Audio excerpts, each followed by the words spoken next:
Una inteligencia artificial educará a tu hijo. Un robot te cuidará cuando seas anciano. Un algoritmo decidirá tu destino. El futuro es distópico. El presente es real. Descubre El siglo de las sombras. La adaptación sonora de la obra de Jaime Martín. Un podcast coproducido por Evox e Iván Pachi. El siglo de las sombras.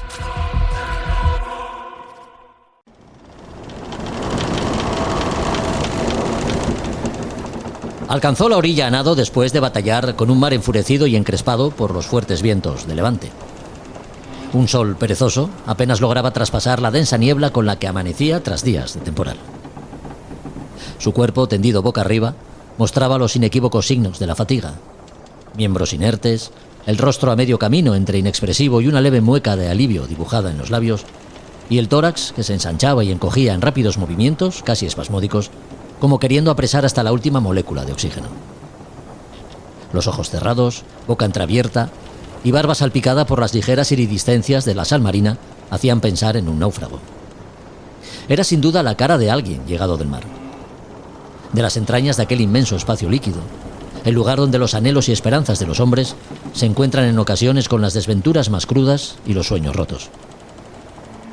De complexión fuerte y largos cabellos enmarañados y rubios, muy rubios, pocas dudas había sobre su procedencia. Llegado del norte, de más allá de las agrestes costas septentrionales, las especulaciones sobre el hallazgo corrían de boca en boca entre quienes se arremolinaban a su alrededor. Los bacaladeros, los balleneros y los barcos que transportaban las esperanzas de hallar una vida mejor al otro lado del océano surcaban aquellas aguas que en cuestión de horas podían pasar de bonancibles a convertirse en una enorme boca de fauces espumosas. Sin duda, la presencia del extraño allí tendido, tras una pelea a vida o muerte con el océano, era la del emisario llegado para recordar a todos cómo las aguas que besaban plácidamente la orilla de aquella playa eran las mismas capaces de engullir todo aquello que flotase sobre su superficie. A Son de Mar, el podcast para marinos y amantes de la navegación.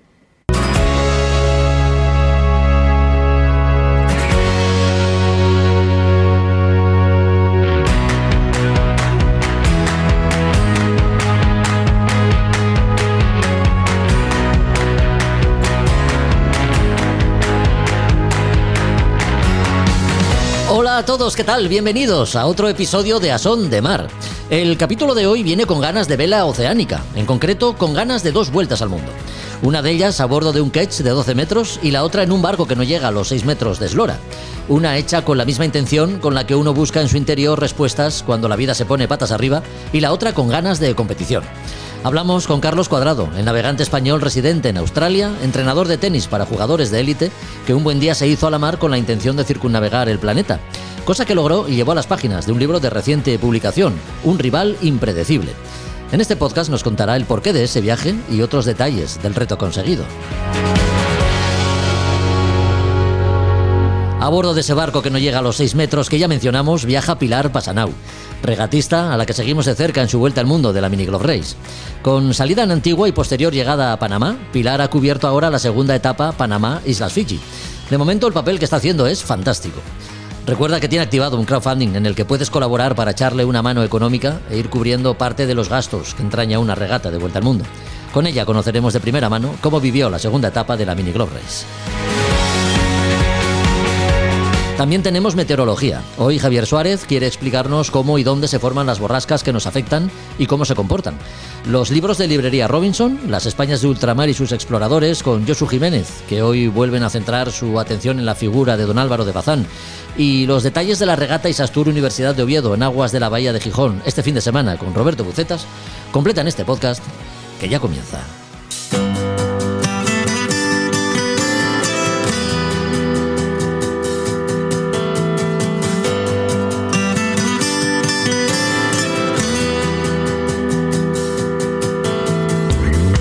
Una vida dedicada al deporte, y no al de la vela precisamente. Profesional del tenis, su trayectoria con la raqueta prometía. Ganador de un Roland Garros Junior, estaba llamado a afrontar grandes retos en las pistas. Pero como hay circunstancias que no elegimos, las lesiones le apartaron de la competición. Un periodo de vacío le hizo replantearse muchas cosas y decidió que las mejores respuestas a tantas preguntas las encontraría en la mar, navegando. Dedicó 4 años de su vida a dar la vuelta al mundo. Sus experiencias las recoge en el libro que Plaza y Janés ha publicado bajo el título Un rival impredecible. Toda una historia de coraje y reinvención, como puede leerse en la portada. Carlos Cuadrado, ¿qué tal estás? Muy buenas. Hola, buenas tardes, ¿qué tal? Gracias por tenerme.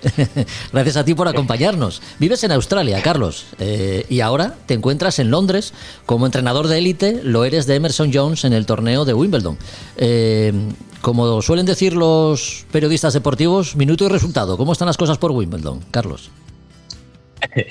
Pues las cosas por Wimbledon están bien. Emerson juega la quali del torneo. Ella es muy joven, es junior. Bueno, de hecho cumple 17 años el 7 de julio. ¿Sí? O sea que todavía a día de hoy tiene 16 años y ya está a la 189 del mundo.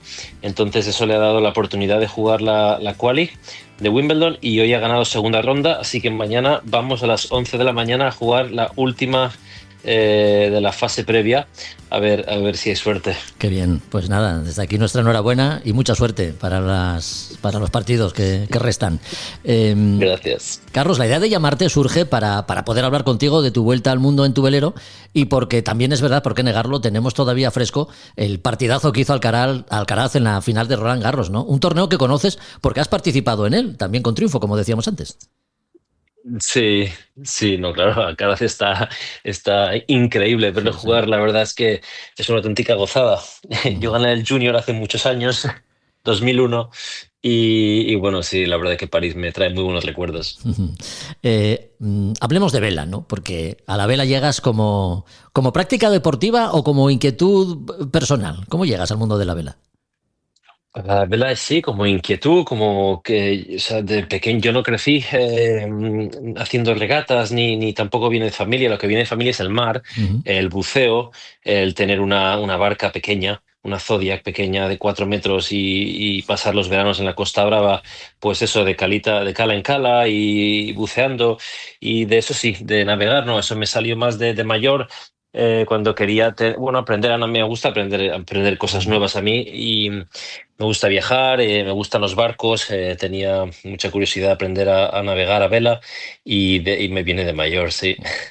¿No era difícil entonces que te acabases vinculando de alguna manera a la mar después de haber pasado tu infancia en un lugar como la Costa Brava, ¿no?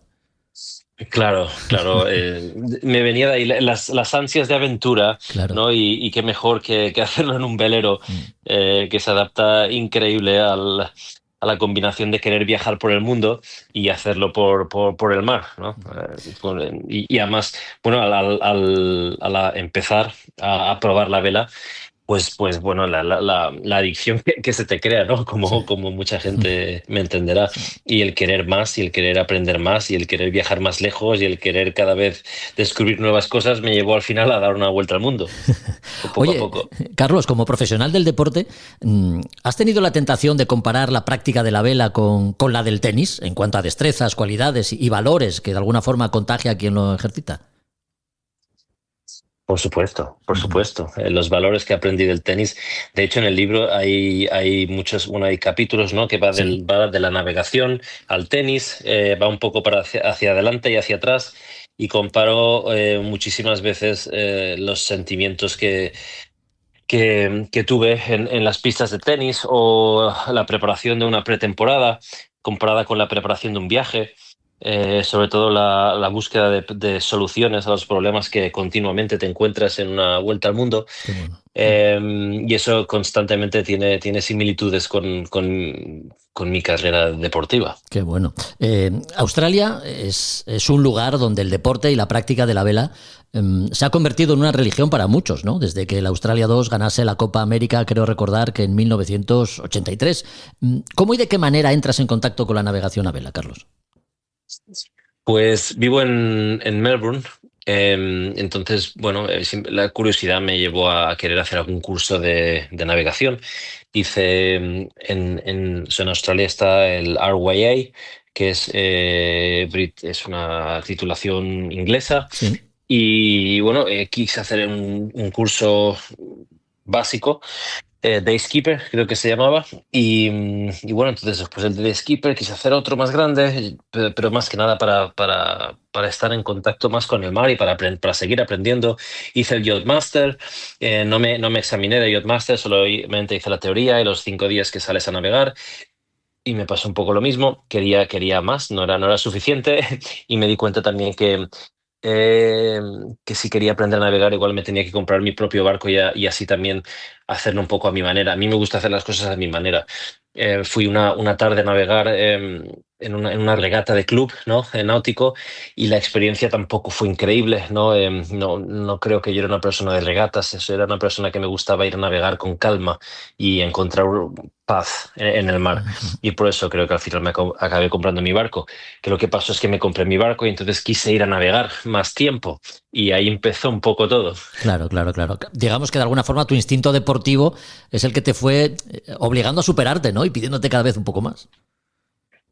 Sí, sí, no sé, yo creo que lo que me transmitía estar en el agua era una sensación que siempre me ha dado paz, estar en el agua y es adictivo y entonces aprender una habilidad nueva como navegar, la satisfacción que es, bueno, pues navegar en un velero con el viento, el típico sonido que hacen las olas en el casco y que no escuchas nada más. Todas esas cosas me fueron atrapando sí, igual Sí. mi instinto competitivo quiso Superarte de bueno, alguna forma, ¿no? superarme, En el sí, plano y personal. tener un objetivo, Sí, y tener siempre un objetivo más grande. claro. Oye, ¿y cuánto tiempo pasa desde que empiezas a navegar a vela, desde que haces tus primeros pinitos y sientes esa llamada de una vuelta al mundo? Pues, em, pues pasó un año igual. Un año. Pasó un año que hice mi primer curso, entonces quería más, hice un segundo curso, entonces me compré el barco y a la que me compré el barco ya sí que fue el no va más, no podía aguantar más. Entonces ya fue una continua búsqueda de intentar salir a navegar. Le echaste coraje porque no deja de ser una aventura arriesgada, con tan solo un año de experiencia, lanzarte a dar la vuelta al mundo, ¿no? Sí, sí, no sabía navegar, o sea, de hecho con 2 cursos no, yo considero que no tenía ni idea de navegar, tenía Ujú. teoría y eso es lo que me pasaba, que tenía la teoría de haberla estudiado en los cursos, pero no tenía nada de práctica ni sentía que sabía navegar. Entonces eso me fue empujando a querer aprender a navegar y la única forma que veía factible era bueno, pues comprar un barco y salir. Qué bueno. Pasó un año, sí, pero todo luego fue bastante rápido. Las Ujú. intenciones fueron al principio de navegar la costa este de Australia y bueno, cuando estaba de Melbourne, cuando estaba por Sydney, más o menos me entraron ganas de dejar de costear y de hacer algo un poco más largo y entonces ahí surge la idea de cruzar a Nueva Caledonia. Y entonces fueron creo que 6 o 7 días de navegación Sí. y luego una vez en Nueva Caledonia ya empecé a navegar solo. Ya no es que sintiera que sabía navegar porque no sabía, pero igual sabía lo suficiente para aventurarme hacia Vanuatu, que fue la primera navegación en solitario que hice. Ujú. Y bueno, a partir de ahí fuiste ya adquiriendo experiencia, lógicamente, y llega el día de soltar amarras y recorrer las primeras millas de una vuelta al mundo. ¿De dónde sales? ¿De Melbourne? Salgo de Melbourne, sí. Ujú. Salgo de Melbourne. Ese primer año, digamos que lo usé también un poco para ver si me gustaba navegar. Claro. O sea, porque no era lo mismo salir en la bahía de Melbourne cuando hacía sol y el mar estaba tranquilo y salir con 10 15 nudos, que saber que me tendría que enfrentar en algún momento a tormentas de noche en un océano, ¿no? Ya. Entonces, ese primer año o sea, creía que me gustaba, ¿no? Pero no lo sabía hasta que no lo pruebas. Entonces, de ahí fue a hacer la primera navegada hacia Nueva Caledonia. Ahí es cuando me di cuenta que realmente hacer navegadas largas me gustaba la rutina del barco, la rutina de las guardias, de solucionar problemas, de la planificación previa que había a eso.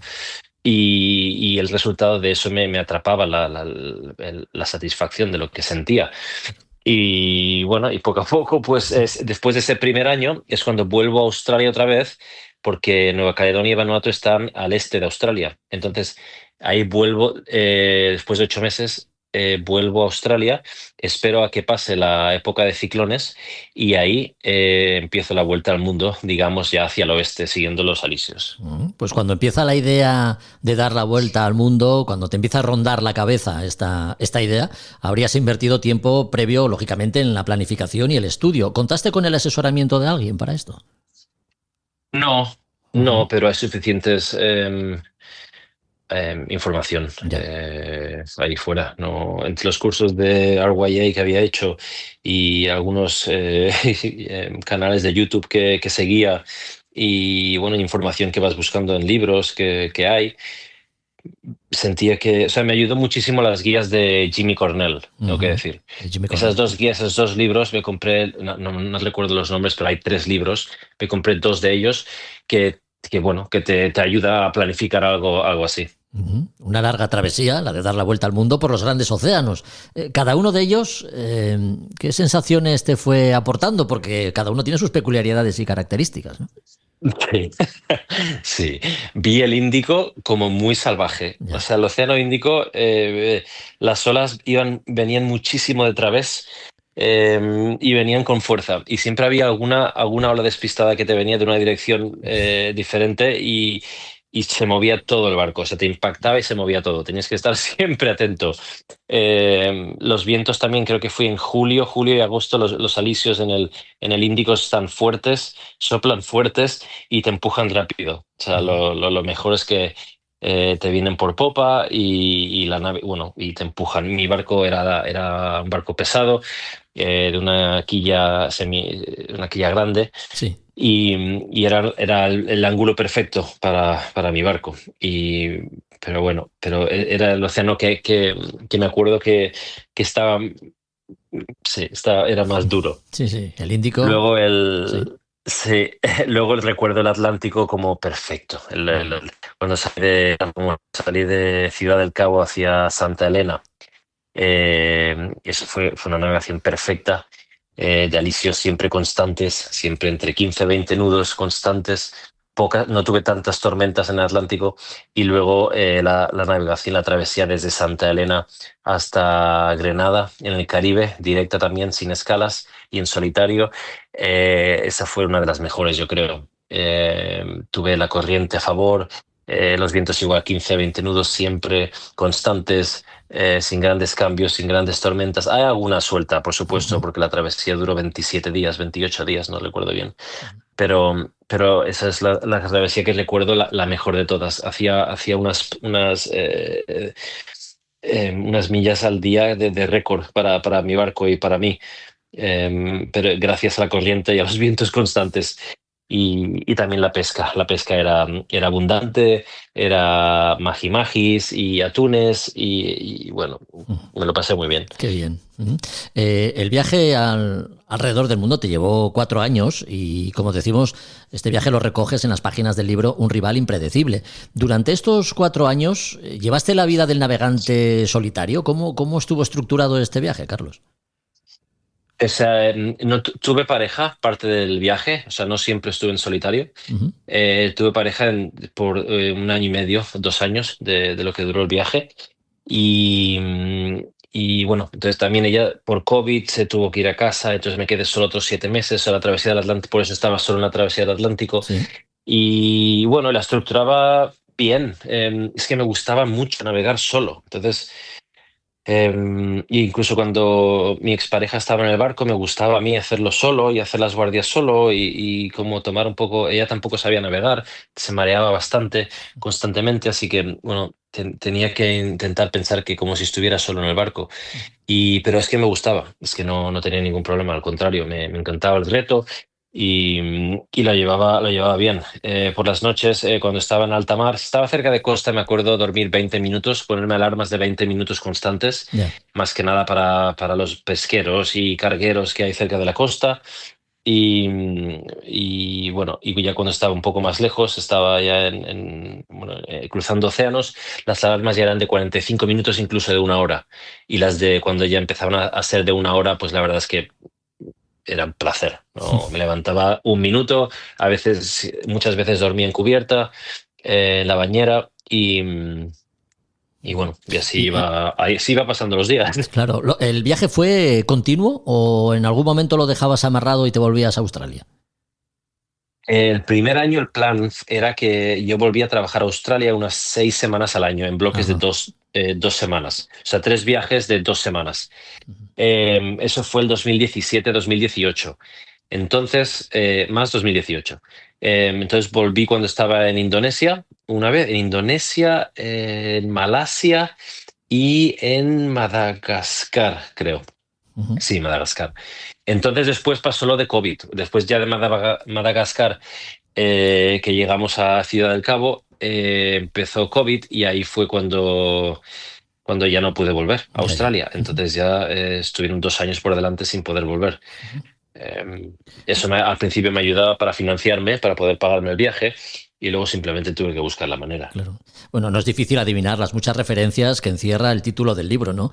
Todo rival es impredecible, pero digamos que los retos que plantea la mar son muy diferentes a los que te plantea el rival al otro lado de la red, ¿no? Digamos.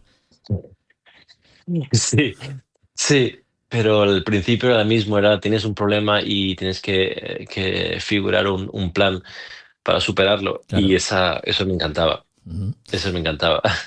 Navegación alrededor del mundo que surge como consecuencia de las muchas dudas existenciales que te asaltan cuando, en un momento dado, cuando sientes que de alguna manera todo aquello, ¿no?, que podías considerar sólido, pues se vuelve de alguna forma gaseoso, ¿no? Aparecen las dudas y crees que llega el momento del reseteo vital.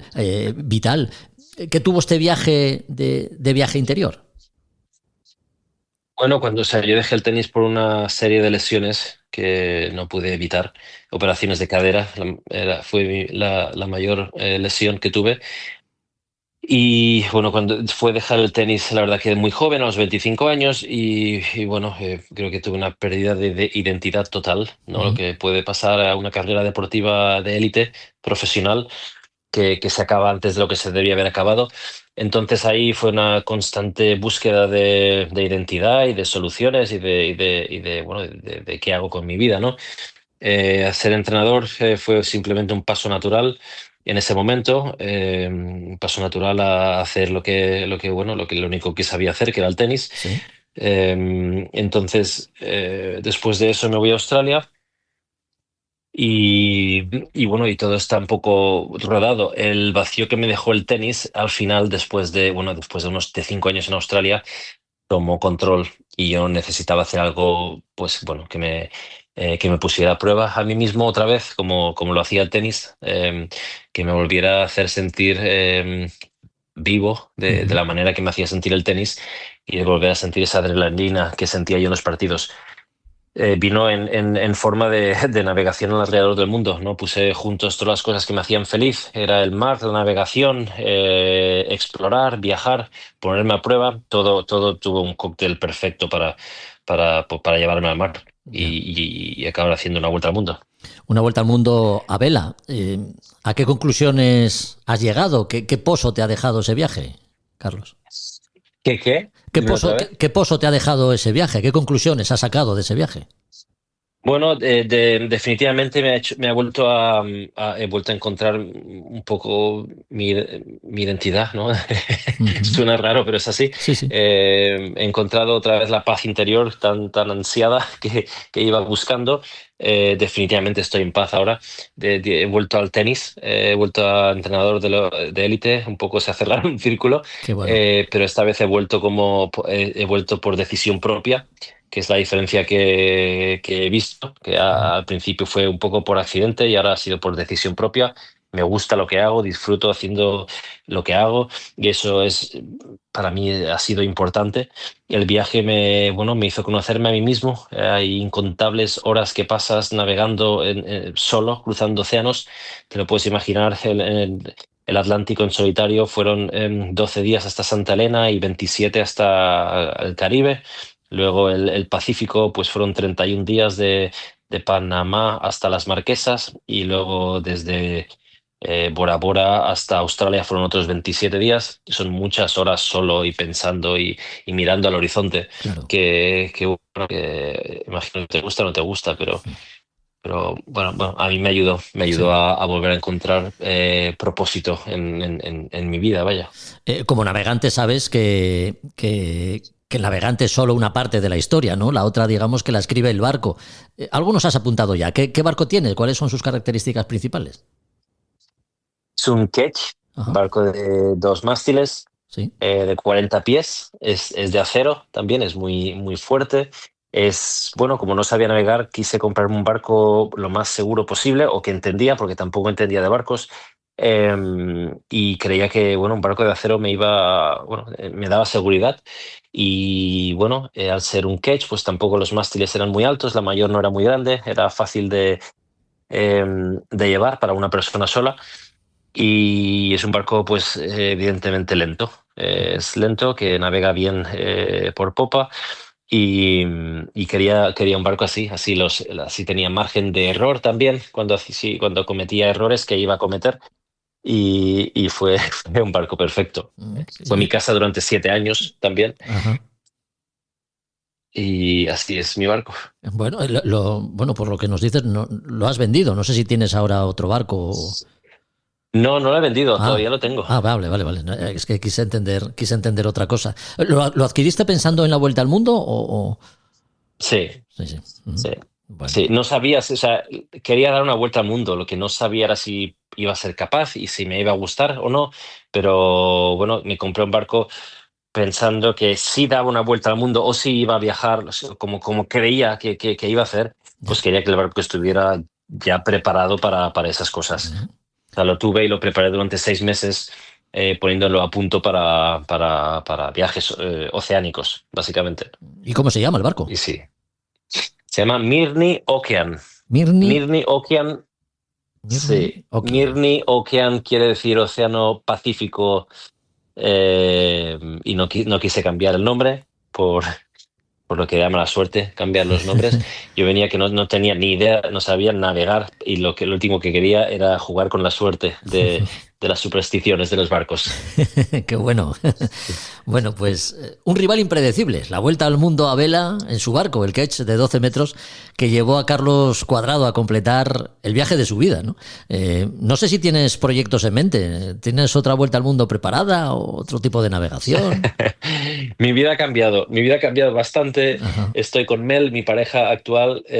Vivimos full time con sus hijos, tiene tres. Ujú. Y sí, les estoy influenciando para que les guste el mar. Este verano nos los llevamos a la Costa Brava. Vamos a estar Genial, con la barca que yo tenía con mi padre. genial. Y en un futuro, ya cuando los niños ya estén, bueno, sean más mayores, que tienen 7, 12 y 14 años, pues yo le digo a Mel que tenemos que hacer, bueno, tenemos que tener un barco y tenemos que viajar. No sé si una vuelta al mundo, no sé si la podré convencer para tanto, pero estoy convencido de que voy a volver al mar. La pregunta es cuándo. Bueno, pues si traes a los niños a la Costa Brava, seguro que se acaban enganchando al mar, no tengas ninguna duda. Un rival impredecible, ya decimos, el libro que desde el 22 de mayo está a la venta y que ha sido escrito por Carlos Cuadrado. Con él hemos hablado en calidad de navegante, de esos que no se conforman con cualquier travesía y decide circunnavegar el planeta. Así que, Carlos, muchas gracias por haber compartido tus experiencias con nosotros y que haya mucha suerte en tus próximas navegaciones. Disfrútalas. Vale, muchas gracias a ti. Un abrazo. Venga, un abrazo. Adiós. A Son de Mar, el podcast de Jorge Uría.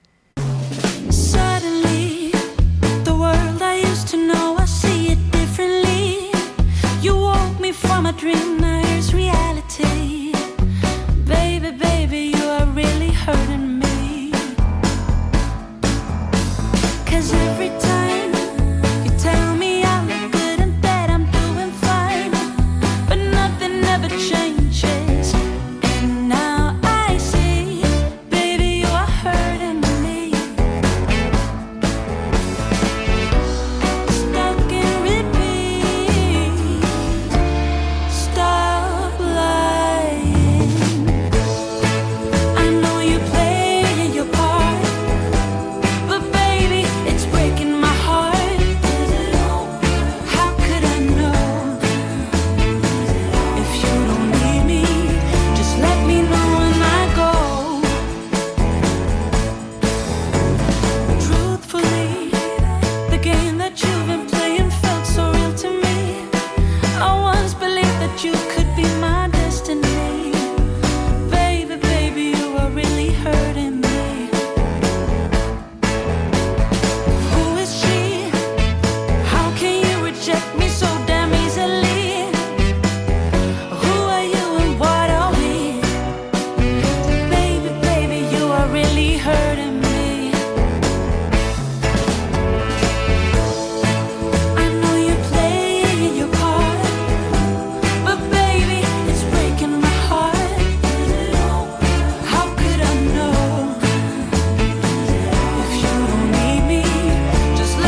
Ya estamos en el verano del hemisferio norte, pero es que recién estrenada la primavera, el pasado 25 de marzo, salían de Balboa en Panamá los barcos participantes en la Mini Globe Race, la vuelta al mundo con escalas a bordo del McIntyre 580, barcos que no llegan a los 6 metros de eslora. Seguimos con especial atención las evoluciones del Peter Pan, no es para menos. En él navega Pilar Pasanau y con ella hablamos los próximos minutos tras completar las más de 4.500 millas que separan Balboa, en la costa oeste de Panamá, y la marina de Buda Point, en Fiji. ¿Qué tal, Pilar? Muy buenas. Hola, muy buenas, ¿qué tal? Pues la verdad es que muy bien, muy contenta de estar aquí ya en Fiji. No es para menos, enhorabuena, ¿eh? Gracias. Siempre situada entre los 5 primeros, el Peter Pan logró entrar tercero en Buda Point tras el Capucinet, no sé si lo he dicho bien, y el Immortal Game. ¿Cómo te has encontrado por el Pacífico Sur, Pilar? Bueno, pues la verdad es que muy bien. Al principio salí con ganas de situarme en el grupo primero y lo conseguí, y lo que más me ha costado quizás es mantenerme allí. Ya. Por suerte, milla a milla, pues voy conociendo mejor al Peter Pan y sé ya cómo ponerle las velas y darle o sacarle el máximo rendimiento al barco. Y eso me ha permitido pues pasar de una cuarta posición que tenía más o menos asegurada a una tercera, justo llegando aquí al final, que es Fiji. Qué bien. Esta segunda etapa de la Vuelta al Mundo os hizo recalar primero en las Islas Marquesas, de Balboa al archipiélago de las Marquesas. Un tramo, Pilar, no exento de dificultades, donde las encalmadas y las corrientes parecen ser frecuentes. ¿Cómo afrontaste este tramo? Bueno, la primera parte, saliendo de Panamá, no había mucho viento y era muy consciente de eso, y por tanto mi único objetivo era no acercarme mucho a las Islas de Galápagos, Sí. e intentar conquistar o ganar lo más rápido posible el sur, para irme a pasarme la zona ecuatorial e irme más abajo hasta la latitud 5 grados de latitud sur, donde encontraría ya los vientos portantes, que son los alisios del sudeste. Una vez los encontré, ya me fui directamente a buscar las Marquesas, la Polinesia Francesa. Diríamos que la primera parte fue complicada, primero por poco viento, luego por los doldrums, es decir, los cambios intensivos donde se encuentran los vientos de ambos hemisferios, del norte y del sur, lo que me comportaba con muchos cambios de viento, de intensidad, muchas tormentas eléctricas. Fue durillo porque prácticamente no duermes y estás todo el día pendiente y noche pendiente de cambio de velas, de dirección del viento. Claro. Pero bueno, una vez ya pasé todo esto, pues más o menos los alisios se comportaron y se mantuvieron bastante fuertes. Al final quizá bajaron un poquito, pasaron de 20 y pico nudos, ya pasaron a 15 nudos y fueron bajando paulatinamente a medida que me acercaba a las Marquesas. Y al final, llegando a las Marquesas, el viento se me puso de cara, pero bueno, ya me quedaba tan poco que ya me daba igual y conseguí entrar en la bahía de Ibaoa hasta fondear. Sí, a las dificultades y retos que plantea la meteorología, a veces un barco también presenta, ¿no?, sus propios desafíos, sobre todo cuando algo se estropea. En tu caso, el piloto automático y las comunicaciones te dieron algún que otro quebradero de cabeza, ¿puede ser? Sí, yo tuve problemas de comunicaciones, no aquí en Panamá, sino en la etapa primera. Que me quedé simplemente totalmente toda la etapa primera, desde Antigua hasta Panamá, la parte del Atlántico, me quedé sin poder comunicarme. Solo lo podía hacer por radio y por teléfono satelitario. Y en la segunda etapa, saliendo ya de Panamá con dirección a las Marquesas, la primera semana ya me quedé sin piloto eléctrico, se me rompió, entró agua y se quedó inservible.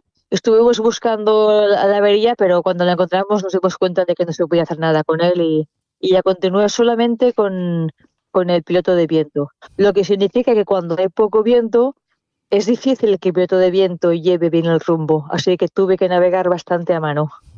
Oye, en barcos de eslora tan reducidas como los que estáis navegando, ¿cómo se plantea el acopio de víveres, comida y agua para etapas tan grandes, ¿no?, de tan larga distancia como la que estamos comentando?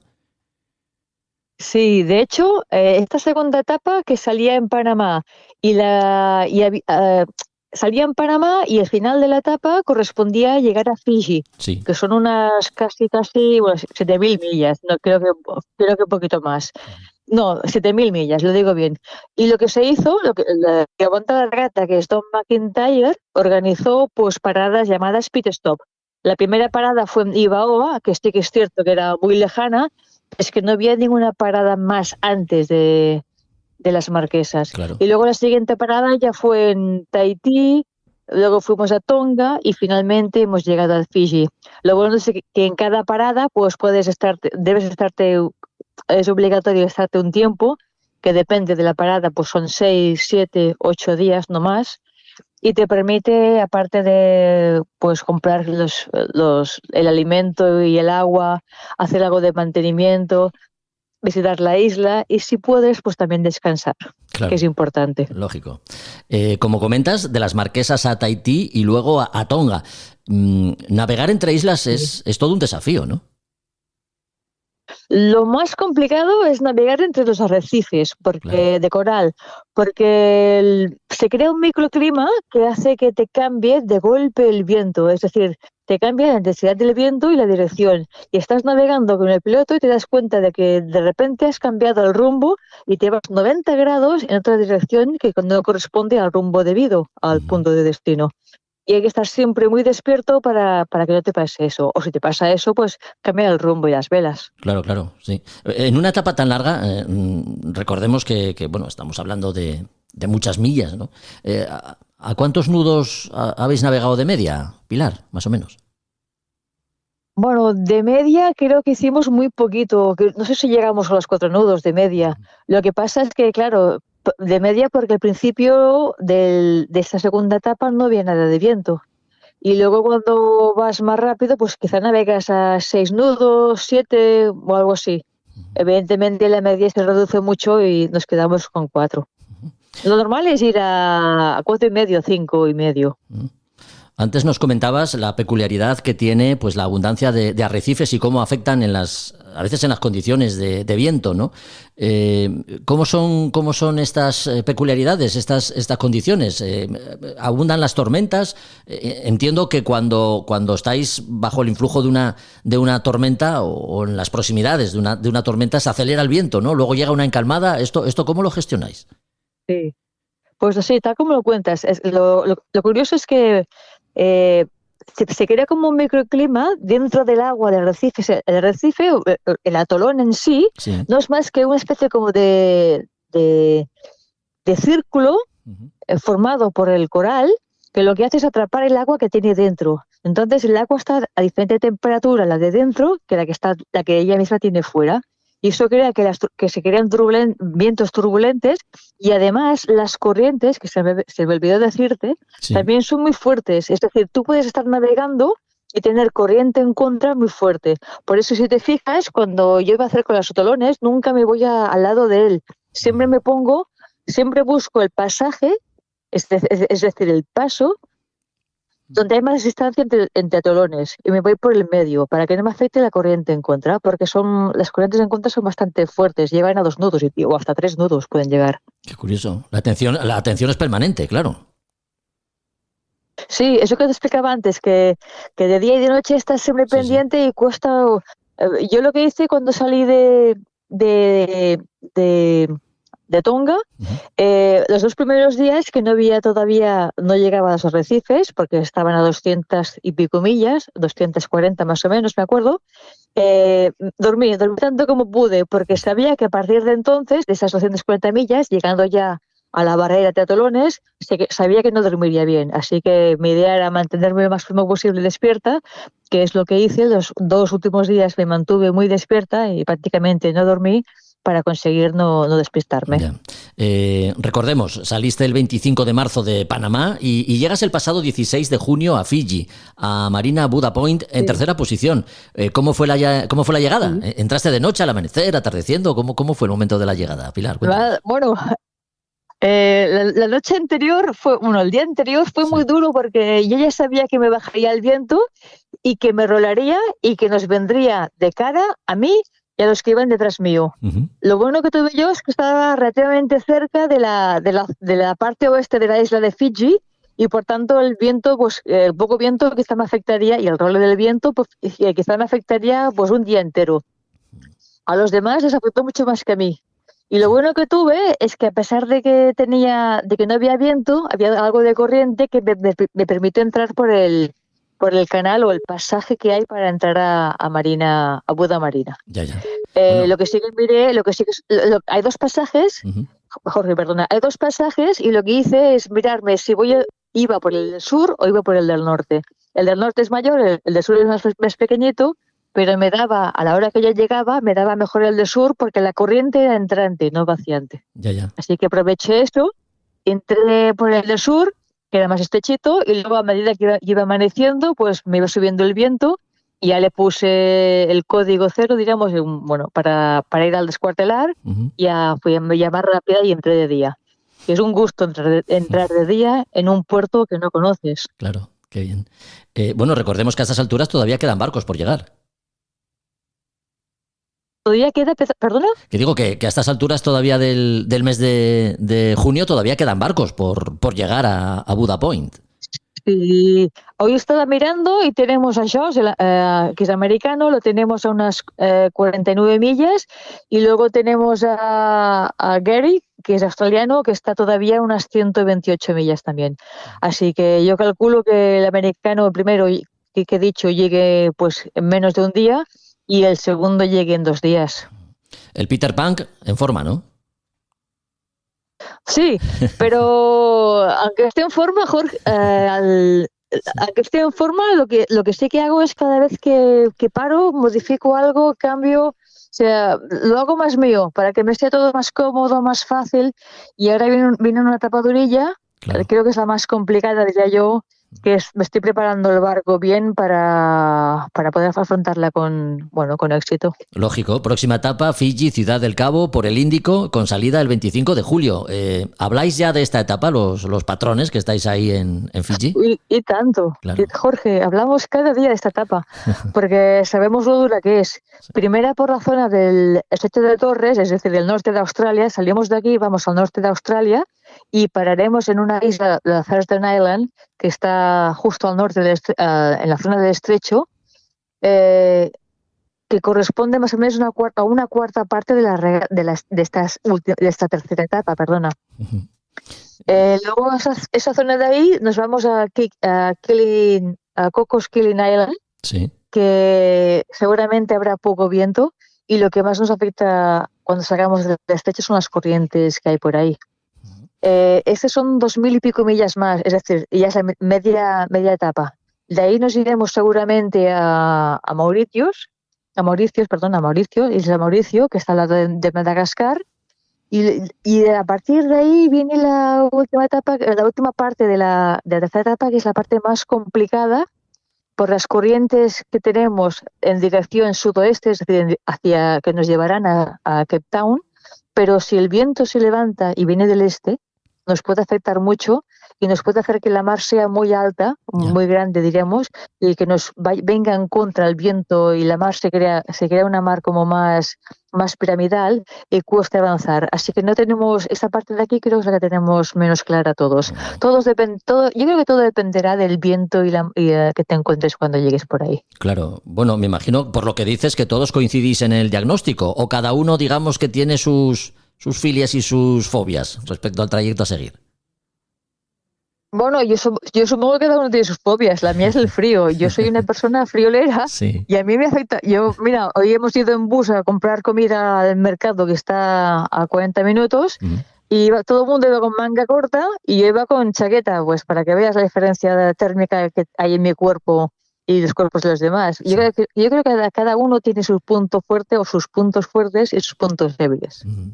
Bueno, pues esperando que los vientos te sean propicios, que el Peter Pan dé la talla, seguro que sí, y sigas haciendo el fantástico papel que llevas hecho hasta ahora. Te deseamos mucha suerte, Pilar. Gracias, muchas gracias, de verdad. Ya sabes que te Te lo seguimos. agradezco. Oye, Dime. lo sé, ¿sabes qué canción canto a veces cuando estoy así con ganas cuando no quiero bajar el ánimo, para que me entiendas? No tengo ni Hay idea, una pero canción que la si nos la aprendí. quieres entonar, encantados de la vida. Sí, más o menos, ¿eh? Lo voy a intentar. La canción dice así: no hay quien pueda, no hay quien pueda con la gente marinera. Ah, Me imagino que esa canción la sabrás, ¿no? Esta hombre, canción la aprendí cuando estuve en Asturias. cuando estudiabas en Y Gijón, la verdad es seguro que que sí. me da mucho ánimo cuando estaba en Gijón, sí, estudiando náutica. Pues me Y alegra esa mucho. canción, siempre que quiero un poco de ánimo, me la canto a mí misma. Pues me alegra mucho que nos lo hayas recordado y desde aquí un abrazo muy fuerte. Pilar, cuídate mucho. Gracias, un abrazo igualmente. No hay quien pueda, no hay quien pueda con la gente marinera, marinera, pescadora, no hay quien pueda por ahora.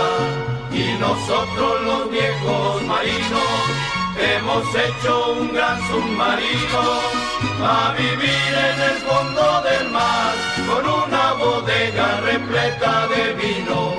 Y nosotros los buenos marinos hemos hecho un barquito de vela para vivir en el centro del mar, que ya no se puede vivir en la tierra.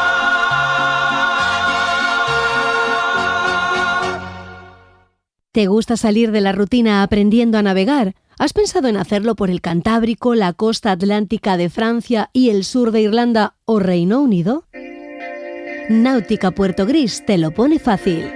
Suelta, amarras y disfruta con nosotros tu charter por enclaves náuticos con siglos de tradición marinera. También puedes sacar tu título Somos Escuela Homologada. Travesías y expediciones a los lugares más cautivadores del norte de Europa, mientras aprendes o perfeccionas tus conocimientos. Traslados y asesoramiento náutico. Náutica Puerto Gris desde Santander. De navegantes para navegantes. Así es, Náutica Puerto Gris. En Santander puedes encontrar lo que buscas si quieres obtener la titulación que te habilite para el gobierno de una embarcación o solo buscas un viaje de placer por la ría. También se encargan del traslado de barcos, de todos aquellos trabajos propios de una gestoría náutica, además de formación con mayúsculas. Porque eso de ir con Náutica Puerto Gris a la isla de White y navegar por el Solent es una experiencia que muy pocos ofrecen con la calidad que ofrece Náutica Puerto Gris. Javier Manso, ¿qué tal estás? Muy buenas. Hola, muy buenas. ¿Qué tal, Jorge? Encantado de estar de vuelta. Hablamos de Náutica Puerto Gris porque la formación de futuros navegantes es una de vuestras especialidades. Para ello organizáis travesías de varios días a bordo de cualquiera de vuestros barcos, ¿no? Especialmente preparados para este tipo de cometidos. En septiembre, de hecho, uno de los platos fuertes del programa formativo de Náutica Puerto Gris es, como decíamos, el viaje al Solent. Un lugar, además, técnicamente muy exigente, Javi. Sí, realmente sí. Consideramos que es una zona que, aparte de su atractivo a nivel histórico y de toda la cultura marinera que tiene, es un sitio donde las condiciones climáticas y en cuanto a las mareas, el estado de la mar, el viento, todo cambia y además es bastante brusco, ¿no? Digamos que es un sitio un poco más técnico en cuanto a la hora del cálculo de la navegación, en el estar en el barco, un poco hacer... No es la misma navegación que podríamos hacer, por ejemplo, más hacia el sur, en la costa norte de España, en el Mediterráneo. Es una zona donde hay unas mareas muy grandes, hay unas corrientes muy grandes, hay que hacer cálculos para saber llegar bien a los puertos, calcular si tienes un problema con la meteo y te has quedado un poquito corto de velocidad, o al revés, si hay que reducir trapo y bajar, etcétera. Así como muchas otras inconveniencias que puede tener cualquier viaje, y donde creemos que es esencial que la gente que se está formando o que quiere mejorar sus habilidades navegando, creo que es el sitio idóneo para poder ver todas las situaciones posibles y aprender, claro. Desde luego que sí. Y para las personas que se inscriban, además de esta formación que nos comentas, ¿qué más incluye el viaje? ¿A bordo de qué barco se hace?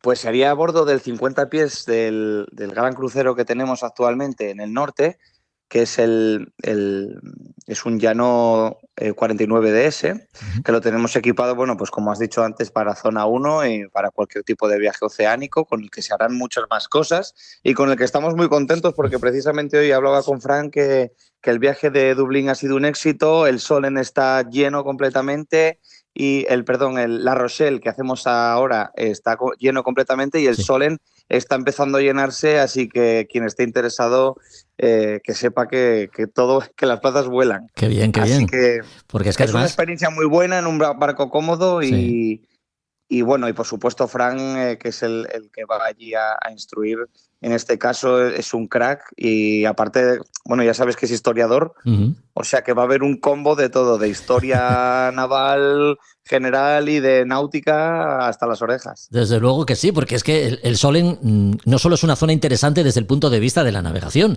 el entorno es especialmente atractivo, ¿no? Con puertos y enclaves de larga tradición marinera, es un sitio fantástico.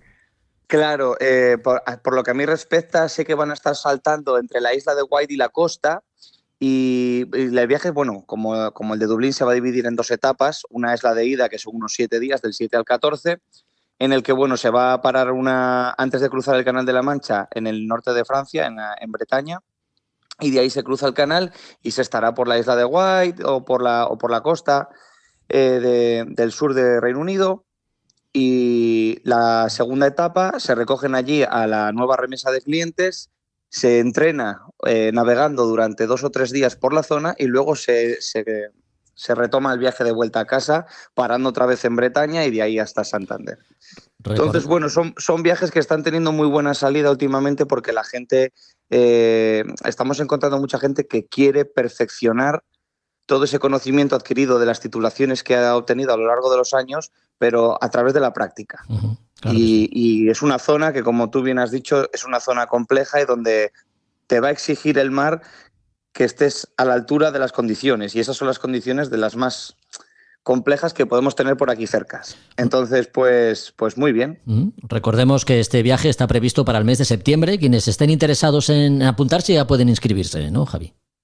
Sí, por supuesto. Pueden contactar con nosotros a través de nuestra página web, de nuestras redes sociales en Instagram, de Náutica Puerto Gris, etcétera. Y nada, bueno, con cualquier duda que no duden en consultarnos, porque son viajes que están cogiendo fuerza y que yo creo que están mereciendo la pena. El feedback que tenemos de los clientes es muy bueno y no solo es un viaje en barco y no solo es una clase de navegación, es una experiencia vital y una aventura. Claro que sí. Entonces, pues sí, animo mucho a la gente que pruebe estas cosas porque de verdad merecen la pena.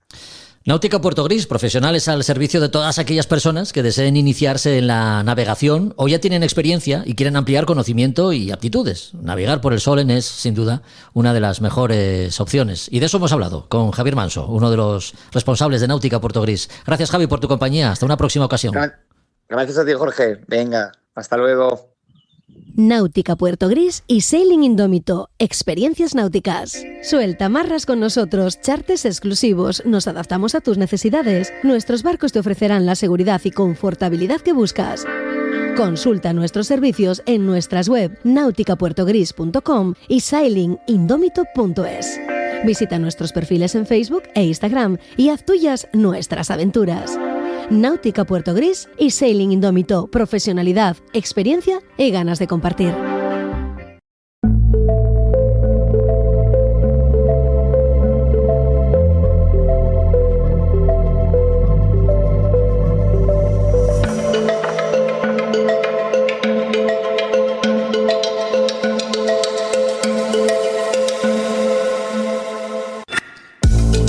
Las borrascas y los frentes no son precisamente las situaciones que nos gusta encontrar cuando salimos a la mar. Y si en una travesía no hay otro remedio, pues valore al toro en proporción a lo que vayamos a afrontar.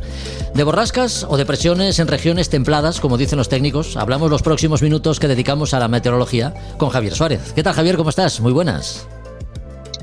¿Qué tal, Jorge? Pues muy bien, estoy bastante muy bien, gracias. Prácticamente recién llegado, ¿no?, de esa travesía que hiciste entre Galicia y el norte de Francia en un barcazo. Imagino que la experiencia ideal para repetir. La experiencia muy buena, sí señor, muy buena. Tuvimos a mí me tocó la parte un poco difícil, que era subir hacia Bretaña, que era todo el rato con viento en contra, pero sí, por culpa de un anticiclón, ya hablaremos en su día de cómo afecta, pero bien, una experiencia muy buena. Bueno, pues me alegro que haya sido una buena experiencia. Javier, la península ibérica, sobre todo el norte peninsular, se ve especialmente expuesto a la influencia de las borrascas que se forman, ¿dónde? Porque si la Tierra es un organismo vivo, en algún sitio nacen y se originan, ¿no? Pues sí, efectivamente, como ya hablábamos en su día, bueno, en otros podcasts de la circulación general de la atmósfera y las células estas que se creaban por culpa del calentamiento del Sol y de la rotación de la Tierra, Sí. pues justo nosotros, la península ibérica y un poco toda esta parte de Inglaterra, Francia, toda esta parte de Europa, siempre se ve afectada por eso, por un cinturón de borrascas que se van generando en el Atlántico, sobre todo en la costa este de Estados Unidos, y que en función de la estación de año que sea, pues están más abajo en latitud o más arriba en altitud. La formación de una borrasca, no vamos a entrar mucho en detalle porque no tenemos tiempo para eso, pero una borrasca un centro de bajas presiones se forma principalmente porque entran en contacto dos masas de aire distintas, de distinta temperatura, de distinta humedad, distinta presión. Y entonces esa diferencia de características de las masas crea un desequilibrio de la energía potencial de esas dos masas, y entonces hay que volver a equilibrar en la física todo se equilibra, pues hay que volver a equilibrar esa diferencia de energía potencial, y la manera de equilibrarlo pues es mediante velocidad del viento, giros o intercambio de temperaturas. Entonces ese giro que se produce y que provoca un centro de bajas presiones, un giro que me voy a referir sobre todo al hemisferio norte, que es la parte que nos afecta a nosotros en la península. Sí, sí. Pues en el hemisferio norte ese giro siempre va a ser en el mismo sentido, que en este caso es sentido antihorario, en sentido que se llama en meteorología sentido ciclónico. Por regla general, asociadas a un frente encontramos una serie de características comunes más o menos virulentas, ¿no?, en función de lo profunda que sea la borrasca. Si hablamos del viento, el elemento imprescindible para navegar a vela, ¿qué fuerza y dirección adquiere cuando es el resultado de una baja presión, Javier? Bueno, pues primero vamos a ver eso, para que todo el mundo, para que sepamos de qué estamos hablando, vamos a recordar cuáles son las características principales de las borrascas, que bueno, imagino que cualquiera que esté aficionado a la náutica y sepa un poco de meteorología la sabe, pero nunca está de más recordarlas. Y la primera característica sería pues que eso, como lo que decía antes, en el hemisferio norte la circulación es en sentido ciclónico. Este sentido ciclónico quiere decir en sentido contrario a las agujas del reloj. Vale, el desplazamiento en este hemisferio, bueno, en ambos hemisferios, el desplazamiento de los centros de acción de la atmósfera siempre es en sentido hacia el este. Entonces tenemos que tener en cuenta que una borrasca se va a desplazar generalmente siempre hacia el este. Asociado al centro de la borrasca, al centro justo donde está la presión más baja, siempre va a haber un frente cálido y un frente frío. Pensemos que la borrasca se forma por un doblamiento de una masa de aire frío sobre una masa de aire cálido. Entonces, siempre nos va a llegar primero un frente cálido, después entraremos en la zona si estamos por la parte sur de la borrasca, entraremos en la zona de aire caliente y luego nos llegará un frente frío. Pero esto de los frentes yo creo que vamos a hablar en otra charla con más calma, porque sí, es una cosa bastante interesante, aparte es una manera de afrontarlos en la navegación distinta. De acuerdo. Luego, el viento en superficie, pues sabemos que el viento, o si no sabemos, lo recuerdo ahora, el viento en altura siempre es un viento que va en paralelo a las isobaras. En superficie, al haber rozamiento en este caso con la superficie del mar, estamos hablando de borrascas marinas, luego ya ver, una vez que tocan tierra ya se cambia todo. Pues eso, este rozamiento con el mar hace que en vez de ser el viento en dirección justo en paralelo a las isobaras, se desvíe unos 15-20 grados hacia el centro de la borrasca.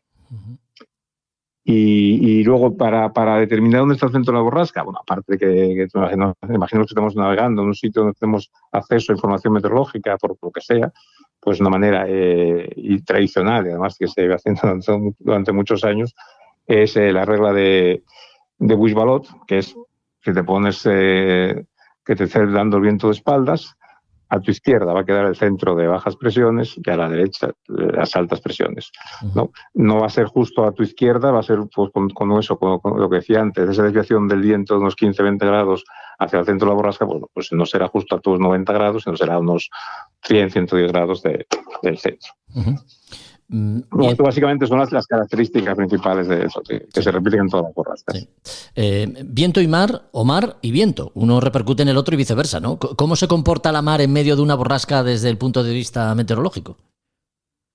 Bueno, pues eso, si tenemos en la cabeza la idea de eso, de la borrasca, un centro puro de bajas presiones de alrededor, y esas presiones van en disminución en aumento a medida que nos alejamos del centro y las líneas de presión, las isobaras, se van separando a medida que nos alejamos del centro, pues Sí. tenemos que pensar que en el centro de la baja presión vamos a tener los vientos más intensos, y a medida que nos alejamos del centro de la baja presión, los vientos van a ser más suaves.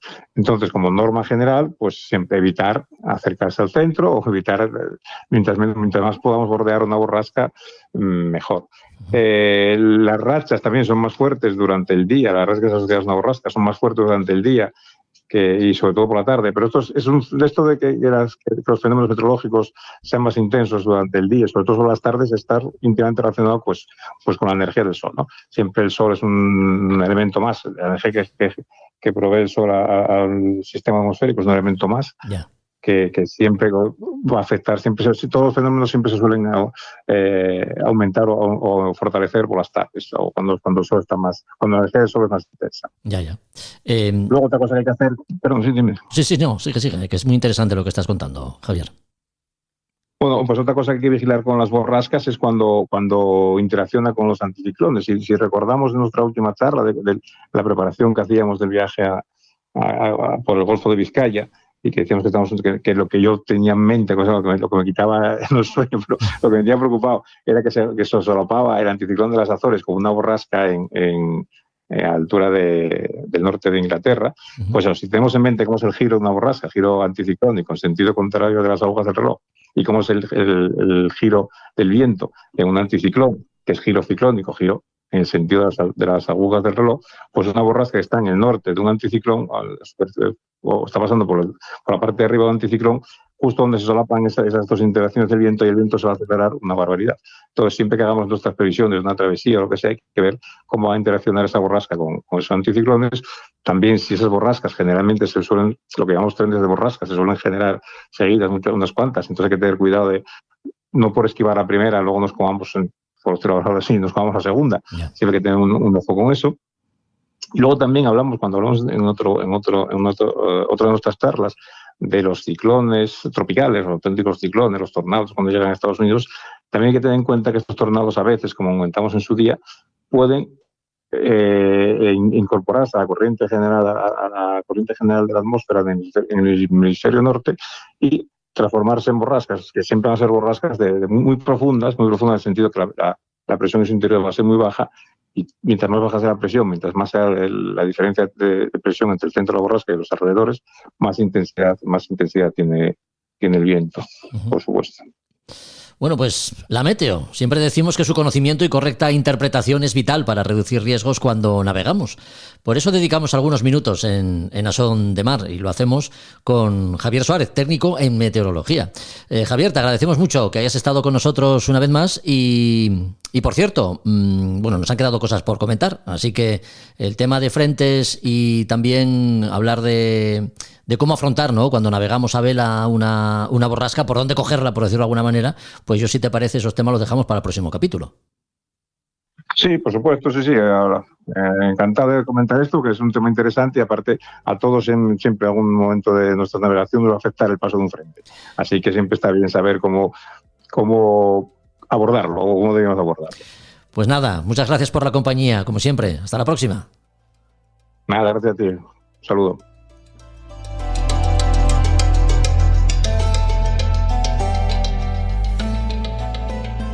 A Son de Mar, el podcast para marinos y amantes de la navegación.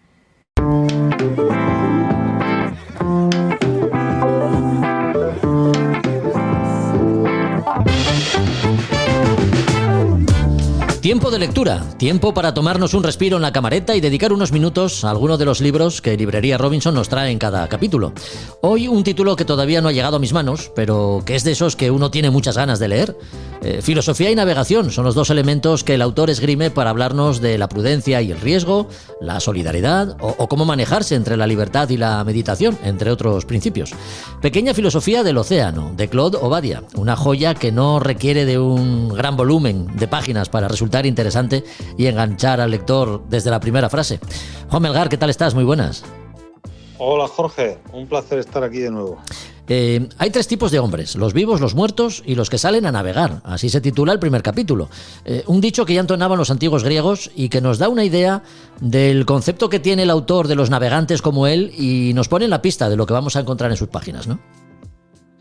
Pues sí, es un poco, nos va poniendo sobre la pista porque, bueno, el libro es un poco ¿no? Hace un recorrido sobre lo que significa quizá un poco navegar, ¿no?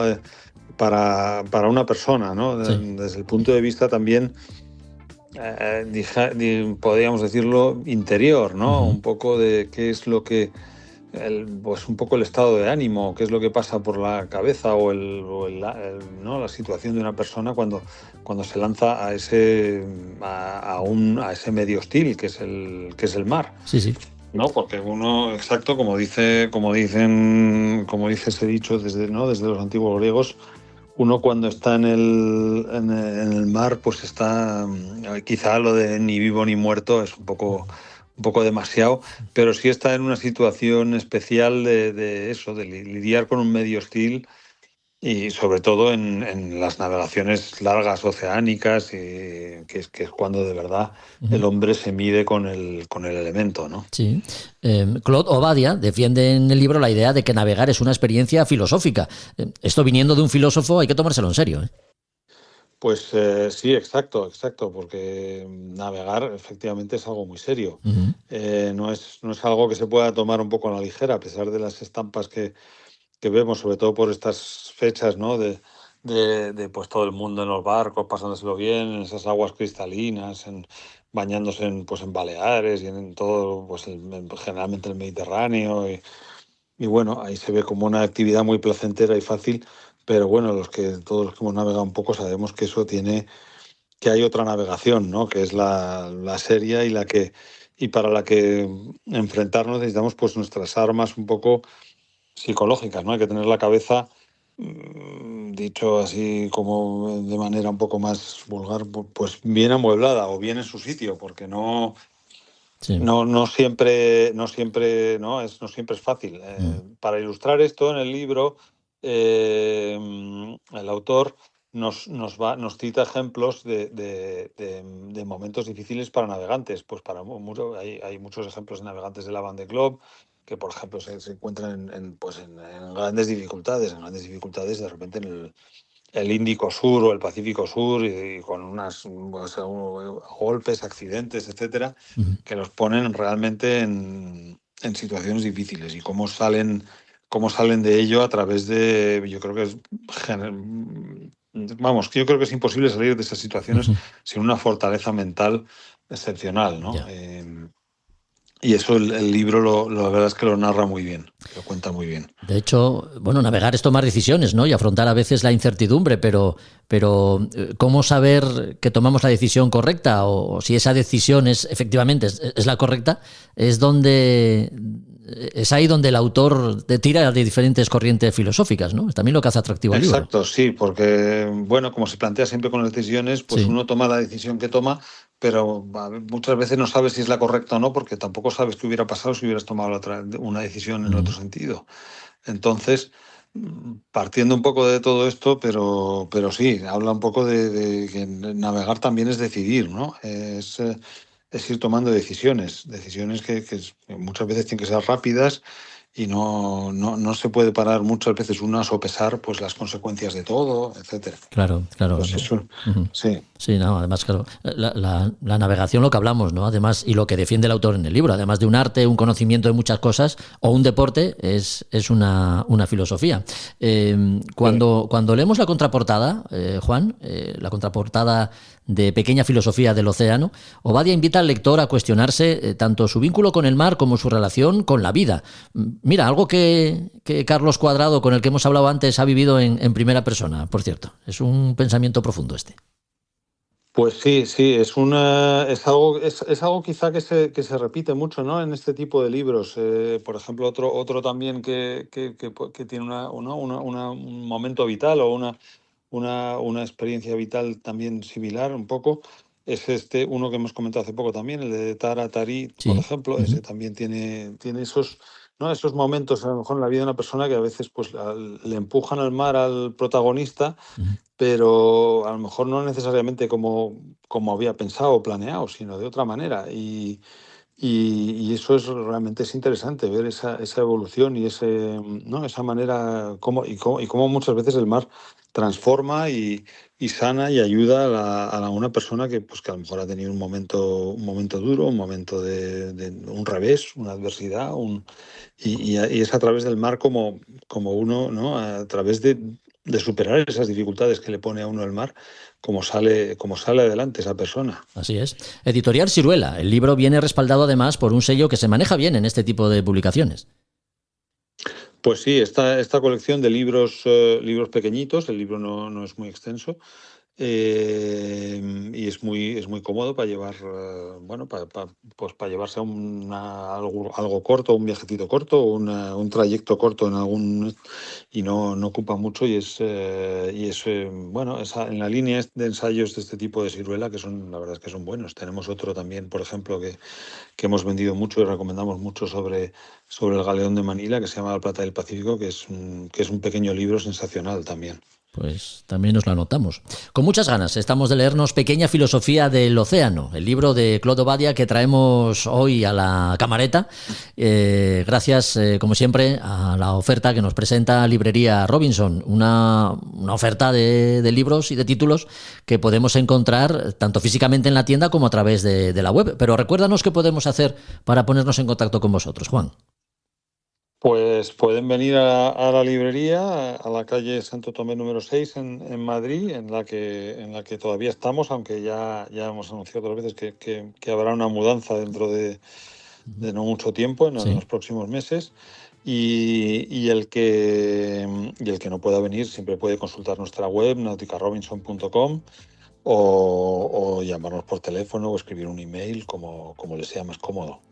Bueno, pues aquí te esperamos en el próximo capítulo, Juan. Cuídate mucho, un abrazo. Muchísimas gracias, Jorge. Un gusto, como siempre.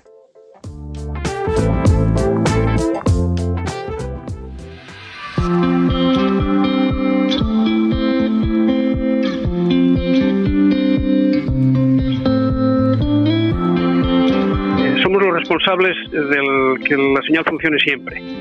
Entonces, en su día, la única forma de ser responsable de eso era estar a pie de obra siempre.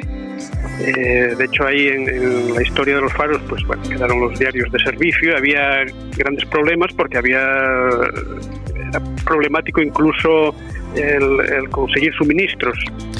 José Luis García, último farero en el Cabo de Peñas, en Asturias.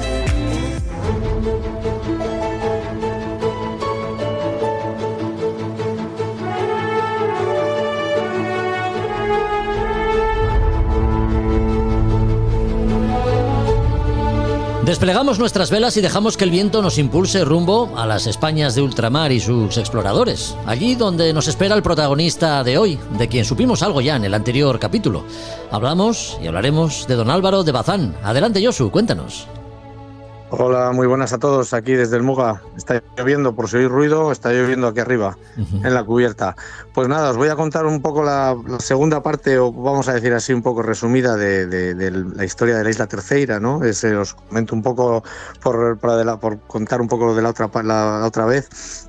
En principio, en junio de 1582, pues don Álvaro con su flota venció a los franceses y los echó fuera.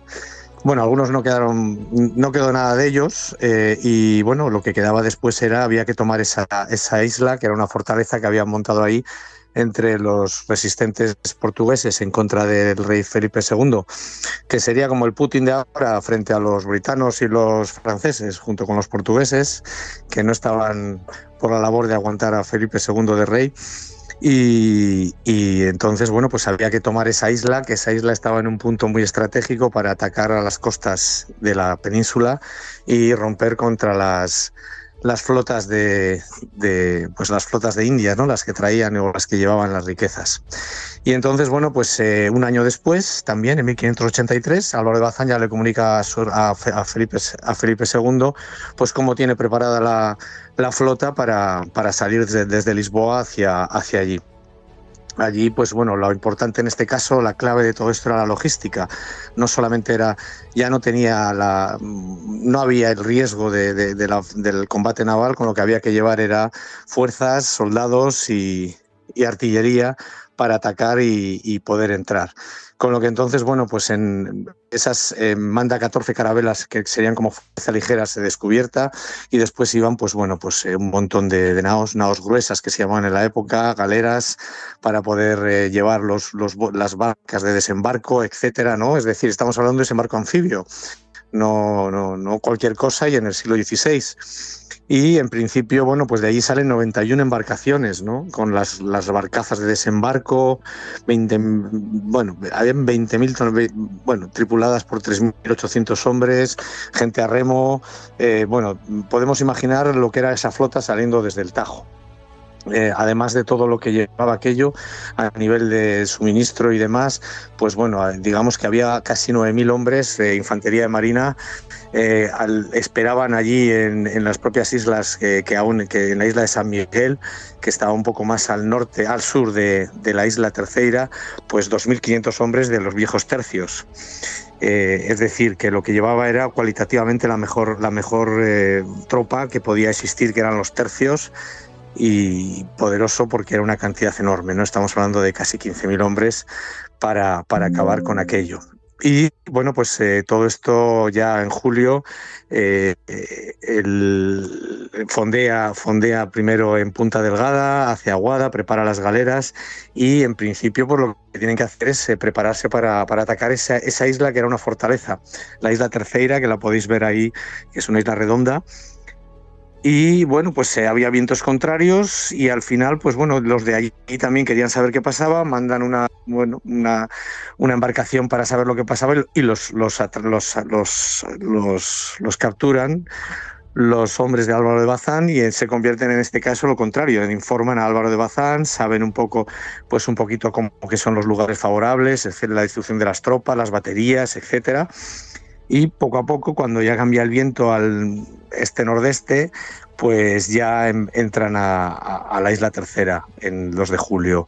Fondean en una villa que es, digamos, que es la ciudad, en una playa que es ahora mismo, si podéis ver, en San Sebastián, se llama así la villa, y ahí fondean un poquito para preparar el tema.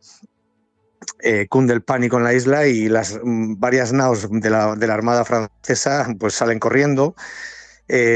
Aún así era imposible, o sea, era muy difícil conseguir la rendición. Se trata de negociar para que, bueno, pues de esa manera se puedan rendir, pero no quieren rendirse. Por un lado está el gobernador Manuel de Silva, que era el conde de Torres Vedras, que es un pueblo, una ciudad portuguesa, y en principio son rechazados, no quieren entrar en ninguna negociación, con lo que entonces, bueno, lo que tienen que hacer es, de forma minuciosa, preparar el desembarco, inspeccionan, reconocer la isla.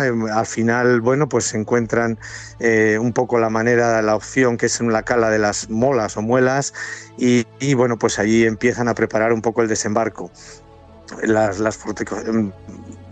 Los que estaban en la isla, bueno, se veían un poco a resistir hasta la muerte. Y en principio, bueno, pues se le preparan lo que es un desembarco. No es el desembarco en Normandía, pero vamos, podríamos decir que por la dificultad y la tecnología podía ser como eso.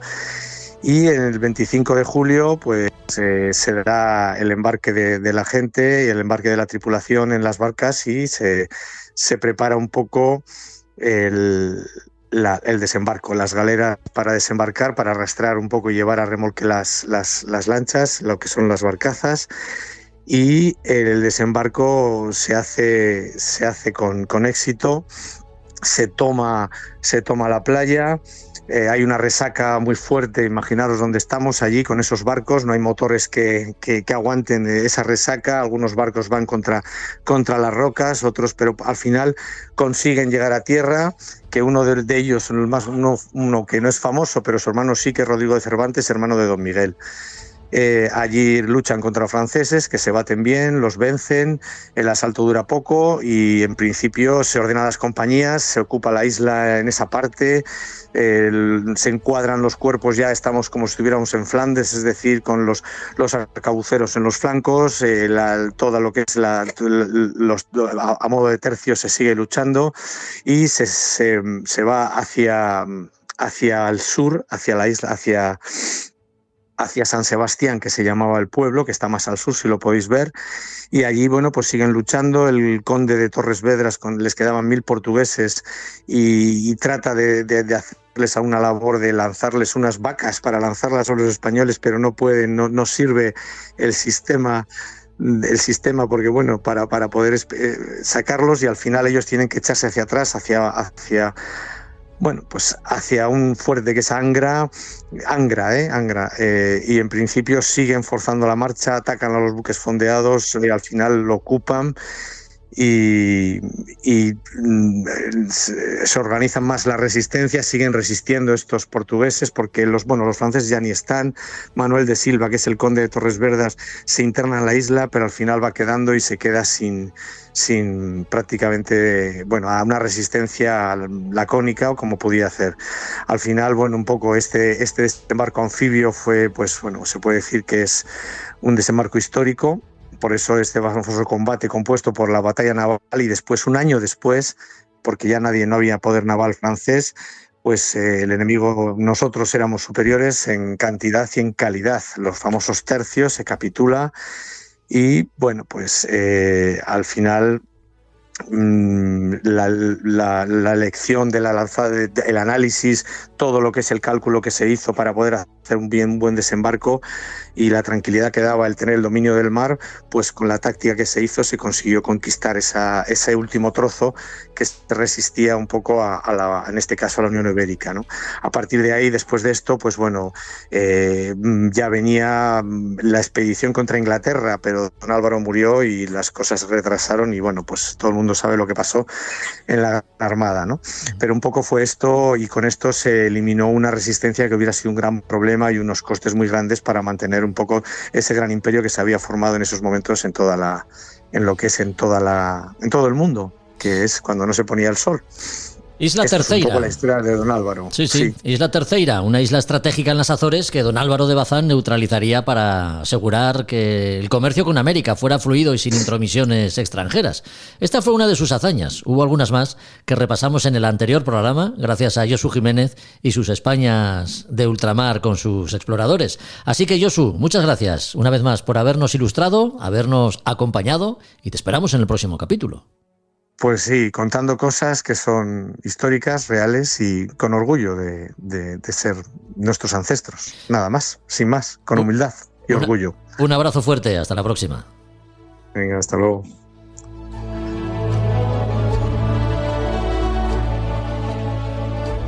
A Son de Mar, el podcast de Jorge Uría.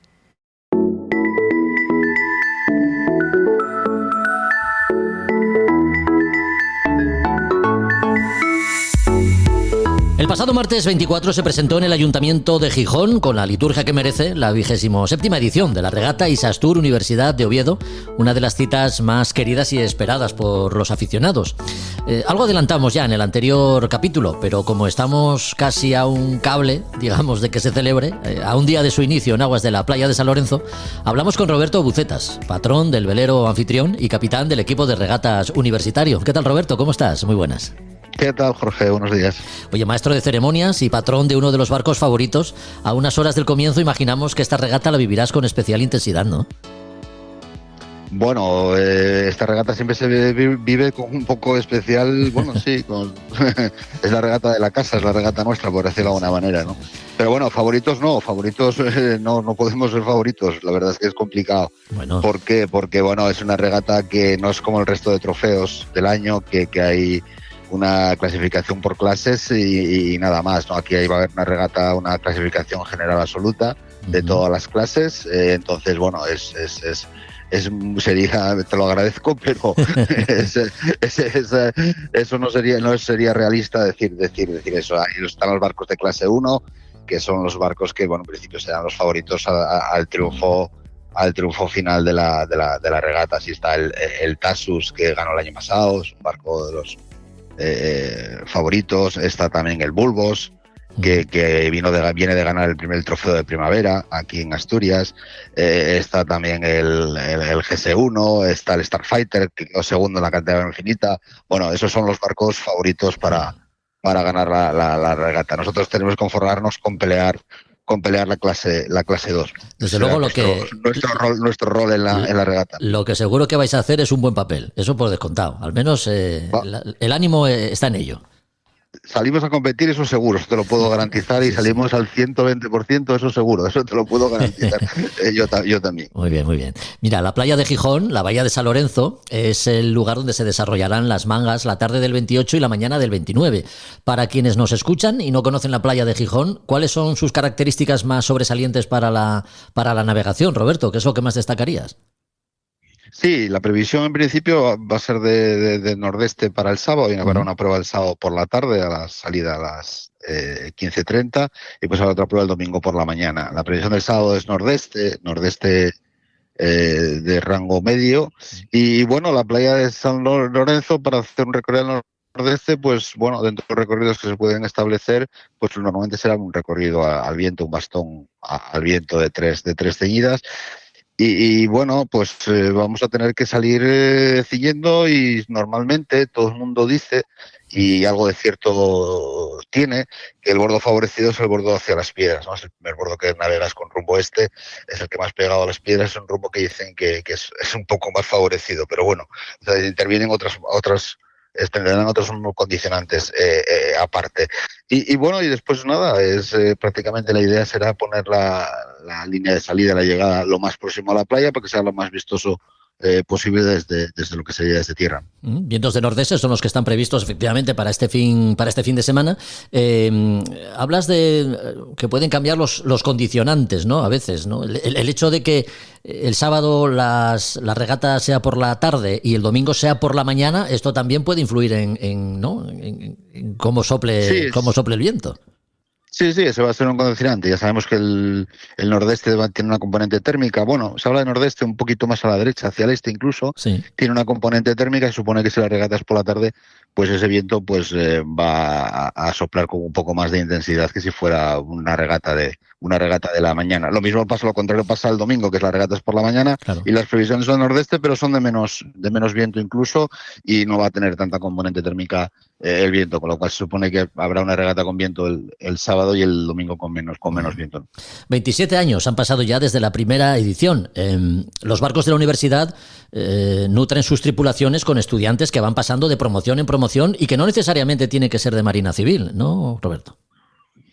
Sí, no tienen por qué ser de la Escuela de Marina Civil. El equipo nació y surgió en la Escuela de Marina Civil de Gijón, pero es un equipo federado de la Universidad de Oviedo, y como todo deporte federado está abierto a toda la comunidad universitaria, y puede participar cualquier estudiante de la Universidad de Oviedo que se preste y que quiera participar en el propio equipo, ¿no? Pues mira que van pasando chavales ya, 27 años.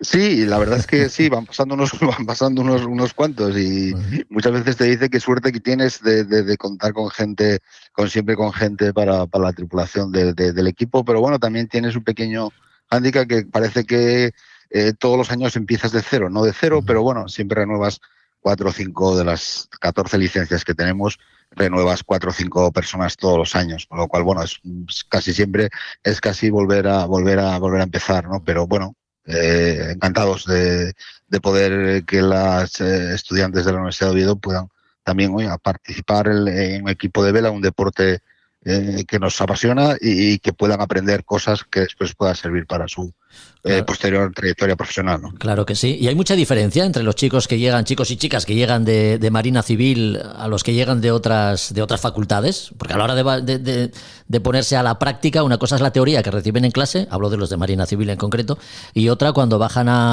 embarcan en un barco y se ponen a trajinar con los cabos, ¿no? No, bueno, tampoco hay mucha diferencia, porque la gente que pertenece al equipo y que se inscribe en el equipo de vela es gente que tiene que tener experiencia. En navegación a vela no vas a partir de cero con una persona que quiera entrar en el equipo. Tiene que tener, aportar algo al equipo, aunque después el equipo también les aporta muchas cosas a ellos, pero bueno, que ellos también tienen que aportar algo al equipo, ¿no? No es una escuela de vela para aprender a navegar el equipo, es un deporte federado, y bueno, podemos decir que hay pocas universidades que puedan, presumir de tener un equipo federado de vela, ¿no? Desde luego. No es fácil. Desde luego, competís en esta regata los dos barcos de la universidad. Sí, compite en clase 3 el Espumeru, el barco de la Escuela de Marina Civil, y compite en clase 2 el Universidad de Oviedo Isastur, que es el barco que es para nosotros el barco y el buque insignia, podemos decir, porque es el que tenemos, Bueno, como hemos recordado en otras ocasiones, en el anterior podcast, sin ir más lejos, la regata también sirve de recuerdo a la figura de Daniel Ponte, ¿no? Siempre en la memoria. Sí, es el octavo memorial Daniel Ponte, que fue director de la Escuela de Marina Civil, fue profesor y compañero y amigo. Y pues la escuela, desde Daniel hasta incluso Rubén en la actualidad, que es el director actual de la escuela, siempre han apoyado incondicionalmente a lo que es el equipo, lo han considerado como algo de la propia escuela y siempre lo han apoyado, aunque el equipo es equipo federado, dependiente del Servicio de Deportes de la Universidad de Oviedo, pero la escuela también lo ha considerado siempre como algo suyo, ¿no? Entonces, pues rindiendo homenaje a su figura, pues la regata desde hace 8 años lleva el nombre de Memorial Daniel Ponte, ¿no? Nueva cita en aguas de la bahía de San Lorenzo, la que tienen los barcos inscritos en la 27ª edición de la regata Isastur Universidad de Oviedo. Una nueva edición de esta emblemática prueba que, por derecho propio, pues se ha ganado, ¿no? Tener siempre reservado un espacio en el calendario de regatas de Gijón.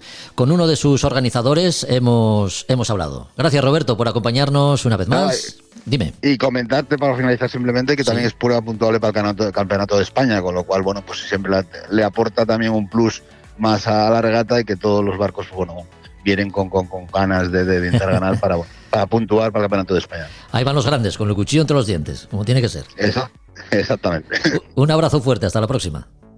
Un fuerte abrazo, Jorge.